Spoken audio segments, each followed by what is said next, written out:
During the 1980s, the dominant position held by the United States in nearly all areas of science and technology was weakened substantially by nations such as Japan and Germany. In response to this change, the National Science Foundation and several other federal agencies organized a program to evaluate trends in foreign research and development and to predict the effect they could have on our economic competitiveness. Because of the excellence of research and development in Japan, this nation has been the focus of attention, and an assessment activity referred to as JTECH, or the Japanese Technology Evaluation Program, has been created and is managed at Loyola College in Baltimore. To date, over 20 specific areas of technology have been evaluated. Many studies of foreign research and development have been conducted to enumerate the inputs to the R&D process: budgets, people, facilities. But the JTECH activity evaluates the outputs of the process. This evaluation is subjective and must be performed by experts in a given area of technology. Thus, the JTECH process involves recruitment of panels consisting of 6 to 8 experts who make an intensive one-week trip to the host country. There, the panel visits about 20 facilities to see firsthand the research in progress and obtain briefings from individual researchers. After the trip, a workshop is organized at which the panel presents its findings and accepts feedback. Following the workshop, JTECH final reports are prepared, and they are made available from the National Technical Information Service in Springfield, Virginia. By means of the workshop, final reports, technical publications, books, and other forms of media, we seek to obtain broad dissemination of the JTECH results. This video is one form of JTECH information dissemination. It presents results from the Space Robotics panel. Red Whittaker, director of the Field Robotics Center at Carnegie Mellon University, chaired the panel and presents its findings here. Red Whittaker. Japan is a spacefaring nation that recognizes the clear value of robotics. Theirs is much more than intention. They have the program, the infrastructure, and the technology to make space robots happen. In the long term, the Japanese envision an unmanned shuttle, an orbiting space station, and construction of a lunar base. In the near term, the Japanese are developing long-reach manipulation for space station experiments, free-flying manipulators for satellite capture, and a mobile robot to survey on the moon. Coupled with a sound robotics infrastructure, this agenda is enabling the young Japanese program to develop robots for space. Space robotics in Japan involves agencies, industry, the national research laboratories, and universities. The cabinet and ministries set policies and objectives. The National Aeronautics Space Development Agency, NASDA, is an application-driven organization that operates under the Science and Technology Agency. The Institute of Space and Aeronautical Science, ISAS, is primarily driven by space science research as part of the Ministry of Education. The Ministry of International Trade and Industry, MITI, funds multi-year national projects and has current interest in space. MITI performs research and interacts with corporations through its electrotechnical laboratory and mechanical engineering laboratory. Japanese industry plays a major role in space robotics development, supporting the agencies and cooperating with universities. Funding for Japanese space robotics comes from the government with cost sharing by corporations. The Japanese space budget is $1 billion per year and growing. This is about the 10th the size of the U.S. space program. It is unclear what fraction of the space budget is spent for robotics. However, the funding does enable a diversity of Japanese space robotics projects.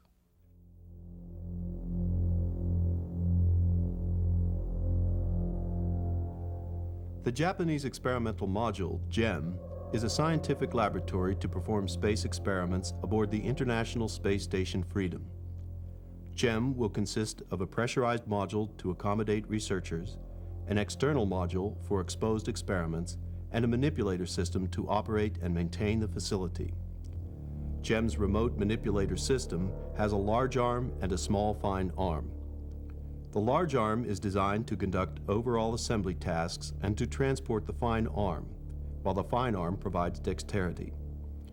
The pressurized module of JEM includes an interior workstation for teleoperating the JEM manipulators. A single joystick at the workstation is used to control the manipulator system. The exposed facility portion of JEM is designed with visual targets and active connectors to accommodate robot operations.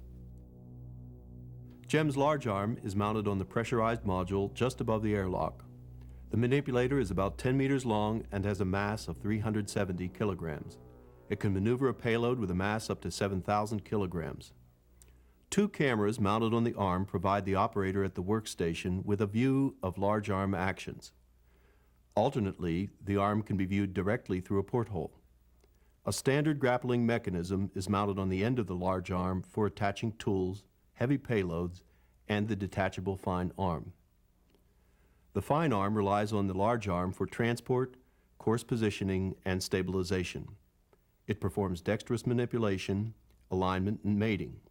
The fine arm includes an interface with the large arm, an electronics module, camera assembly, manipulator, and end effector. The fine arm is about 2 meters long and can travel up to 10 centimeters a second and carry a payload of up to 300 kilograms. A stereo camera mounted at the base of the manipulator displays images on a video monitor at the workstation. The JEM workstation enables astronaut interaction, including direct views of the manipulation through a porthole.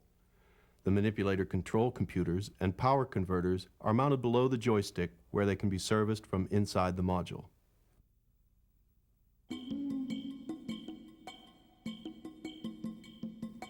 The Japanese have gone beyond conception to develop the JEM manipulation toward a space-worthy system. The Japanese have developed prototypes of the large arm, small arm, hand controller, software, and a mock-up to model the complete configuration. They are performing extensive two-dimensional experiments on air tables to develop and refine their control schemes. This eliminates the effect of gravity loads, but constrains the experiments to operate only in one plane.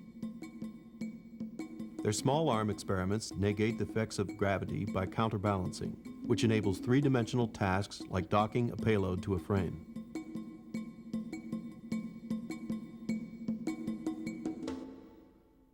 Robots attached to space stations are limited in reach by their fixed base.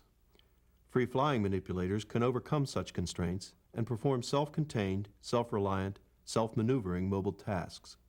Japan recognizes the importance of free-flying robots that will grab, dock, and manipulate satellites while in orbit. ISAS is developing a free-flying manipulator with satellite capture capability. Named the Autonomous Satellite Retrieval Experiment, or ASREX, it is a scientifically motivated robotic experiment that will throw and retrieve a special-purpose target designed for tracking and capture. The target object is marked to aid sensor tracking and has attachment points to aid grasping. A key technology required for the ASREX is coupled control of the free-flying vehicle and manipulator. The Japanese are performing two-dimensional experiments to pursue a moving satellite using a floating arm. Manipulator motion causes a reactive movement of its free-flying base, which must then be compensated by innovative controls. The ASREX experiment will fly on the reusable space-flying unit satellite that will provide power, telemetry, and maneuvering control. In addition to the ASREX, the Japanese are planning a new free flyer initiative under the authority of NASDA. Although few details are available at this time, this appears to be an ASREX-like system that will be capable of rendezvous and docking operations. Assembly and service robots are planned for the construction and maintenance of satellites and space structures. These robots include free flyers and fixed base assembly robots mounted on space structures, with an emphasis on manipulation. Assembly and service robots are initially planned as teleoperated systems. At first, control will be performed by an astronaut in close view of the manipulator in space. As technology advances, they will be teleoperated from Earth and will eventually operate with full autonomy and little operator intervention. Examples of Japanese assembly and service robots are still in the early planning stages. They include the Orbital Servicing Vehicle, Cosmolab manipulators, and the Hope Shuttle. Cosmolab, a concept resulting from Japan's Space Robotics Forum, is envisioned as an unmanned space station assembled in low Earth orbit and operated and maintained by robots. Cosmolab is to consist of a ring superstructure serviced by a free-flying robot and a variable geometry robot.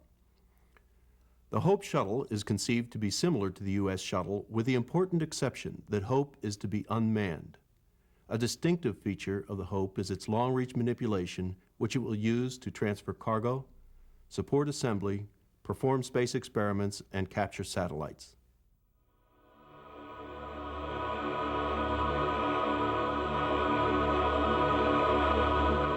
The extreme conditions on other planets, including temperature, radiation, rough terrain and steep slopes, deserts and valleys, will require a unique class of robots.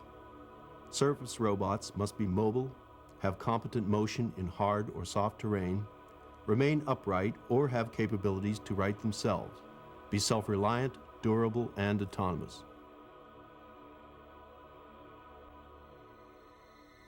The Japanese envision exploration missions to the Moon and to Mars and speculate on the use of robots for construction of facilities. In May 1990, NASA announced a three-part lunar mission in which robots are to play a major role. Projected for launch in 2000, the Japanese propose a six-wheeled robot for scientific survey of lunar terrain. It is envisioned as a 900-kilogram telerobot designed to investigate soil characteristics, collect samples, and confirm the presence or absence of water under the Moon's permanent shadow. Later, the Japanese plan to establish a manned outpost, and ultimately they envision a settlement on the Moon.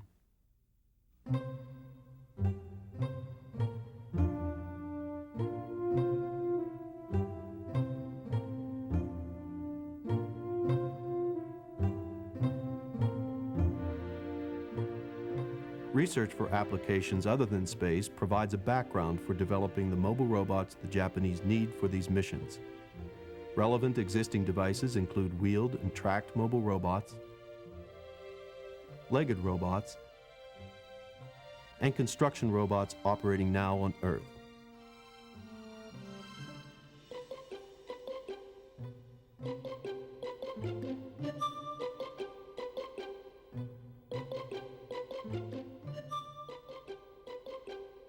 A wheeled robot with passive suspension can tip over while navigating rough terrain. The Japanese have developed an active suspension vehicle that can maintain its body in a level position and control forces on its wheels while traversing rough terrain. The Japanese have several articulated track robots that combine aspects of wheeled, legged, and tracked systems into a single locomotion system. These hybrid wheeled and legged robots can step and crawl on flat surfaces and can climb over or surmount obstacles.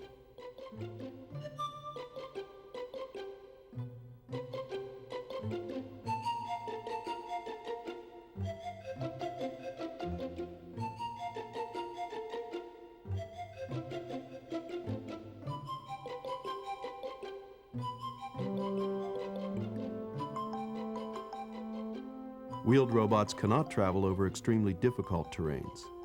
Legged robots can overcome violent terrain and have the added advantage of controlling their body positions and requiring fewer contacts than driving machines.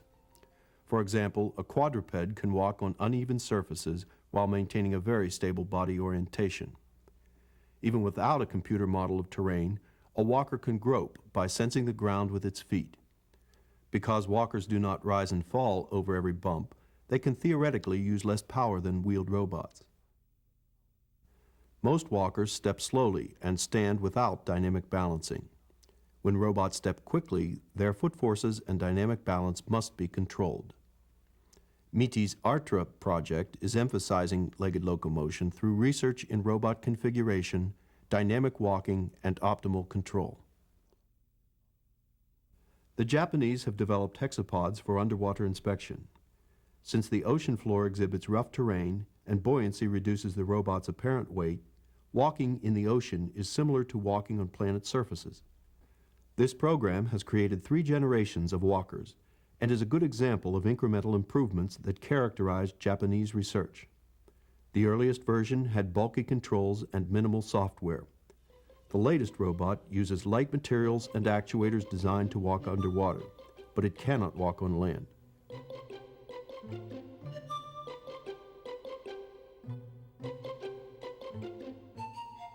While the Japanese have no experience on planetary surfaces, they have had a wealth of experience in terrestrial analogs like nuclear and construction applications. The Japanese are world leaders in the field of construction robotics. These technologies and experiences will be a clear advantage for their future. The Japanese are performing research toward automated construction for building a lunar base. They are researching the production of building materials made from lunar surface soils and are robotically building truss work. As much of the construction as possible is to be performed by teleoperated robots. Many of the tasks require two-arm dexterity and high reach. Japanese have relevant experience through their use of robots for servicing high-tension electric transmission lines. The space community is now considering the ultimate need for excavation and grading to construct surface facilities. One of their existing underwater robots can level and compact rubble with a rake and a roller. This underwater construction machine employs a dual-frame walker, each frame having 4 legs.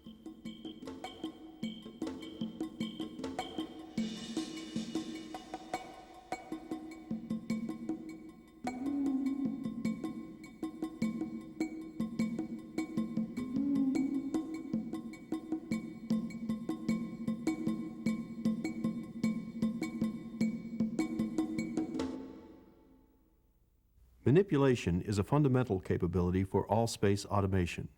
The Japanese are already accomplished in teleoperation and pre-programmed automation for Earth applications. For space, they are challenged to develop more autonomous manipulation.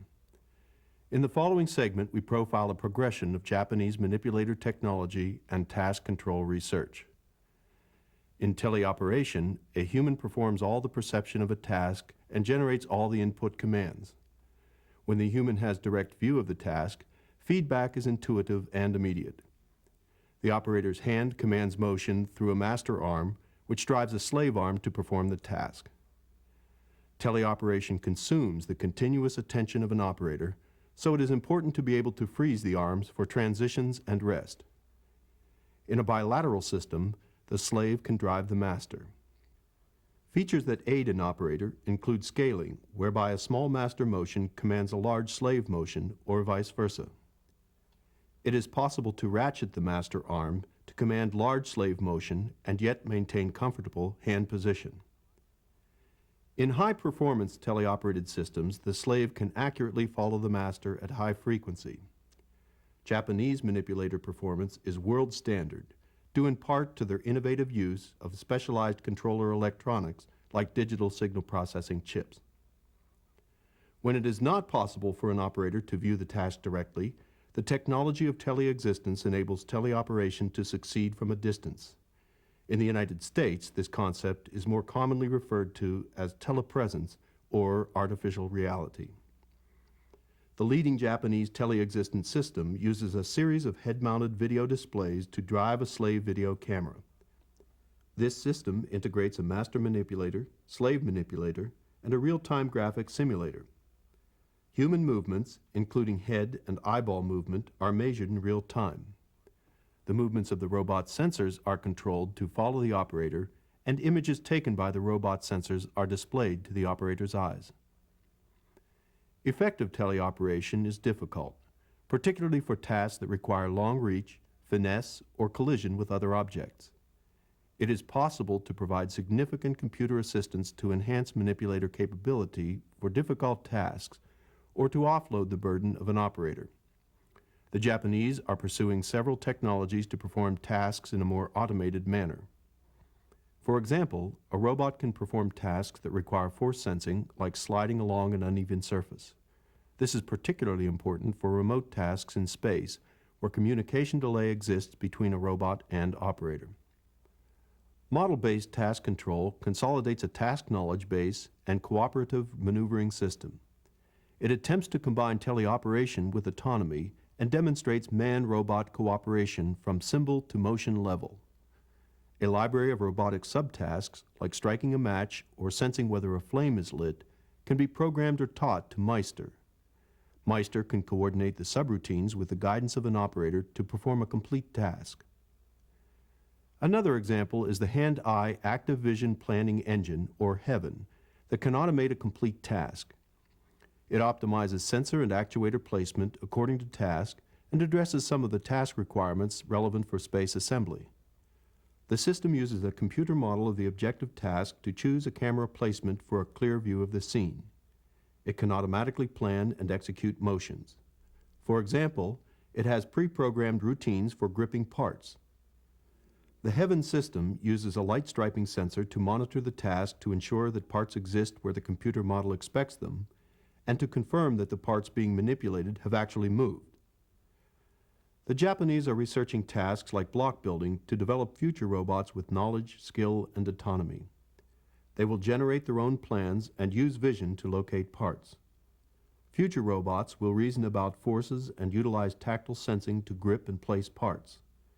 The Japanese are researching toward autonomous control of robots to perform complex tasks for their future agenda in space.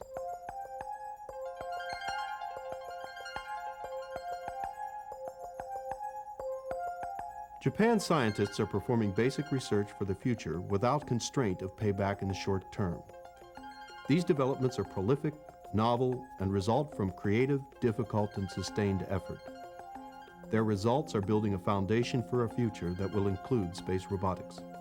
The following examples are a small sampling. The Japanese have much dual arm and grappling research. This multi-fingered, multi-sensor bilateral teleoperator brings together several technologies from their national project. This system has force sensors, touch contact sensors, and compliance control. Their laboratories are creating generations of arms and hands for difficult tasks.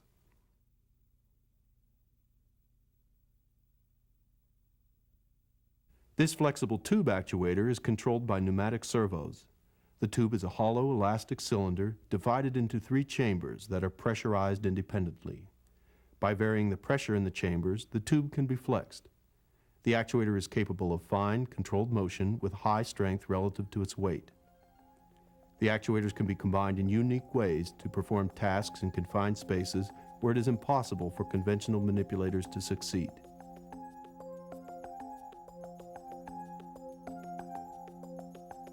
Serpentine mechanisms have a great deal of potential for success in space applications. These mechanisms are functionally analogous to snakes. They can travel narrow paths and conform to complex shapes. Serpentine locomotors can swim through the environment by bending their bodies without driving wheels. Serpentine manipulators can thread through tight openings and have long reach. They are analogous to elephant trunks.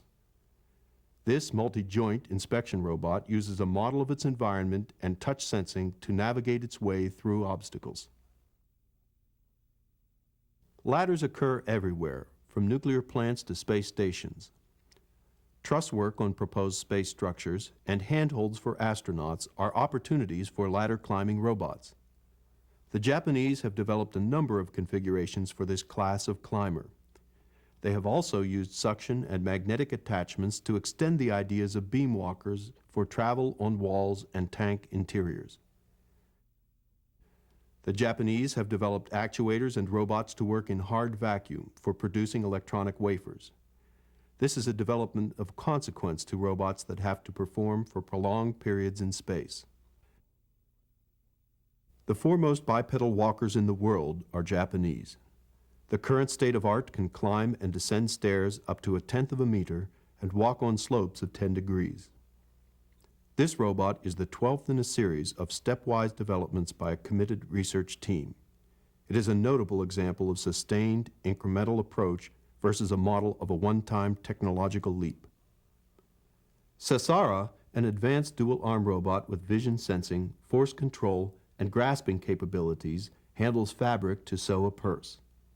This manipulation of soft materials is an important capability that is not yet adequately addressed by the research community. In space systems, there are many instances of thermal insulators, solar reflectors, and flexible conductors that will require this functionality. Many space manipulators are designed with long reach and flexibility relative to earthbound manipulators. This is possible because they are not burdened by gravity loads. However, long reach, mass, and flexibility introduce unacceptable tip oscillation. The Japanese research is developing the technology to address this issue through innovative control and motion compensating end effectors.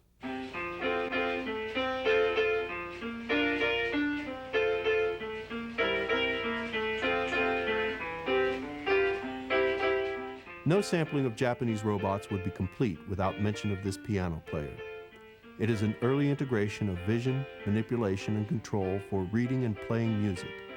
It has performed recitals accompanied by live symphony and enchanted technical and popular audiences.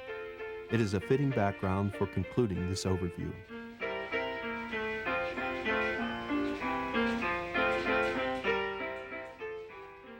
Japan has the ambition to explore, build, and operate in space.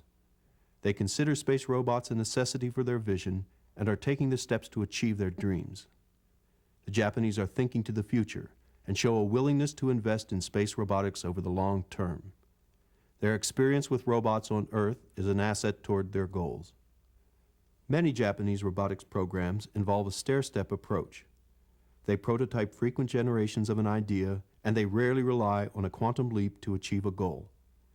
This stair-step model is the likely pattern for evolving their space robotics systems. The Japanese display a minimalist approach to space robotics, limiting proposed scope and technical complexity to achieve stated goals. This avoids major pitfalls associated with designing for an unpredictable future. The Japanese are significant players in space robotics with everything that it takes to succeed. They have the vision, the program, the infrastructure, and the technology to make space robots happen. Moreover, they have the commitment and drive to actualize their vision. Thank you for your attention. As other nations emerge to lead in certain technologies, the United States must learn to monitor and acquire their research results as the Japanese have done so well. Our Japanese hosts in government, industries, and universities have been extremely hospitable and generous in sharing their results in the best traditions of scientific research. The next step is up to us.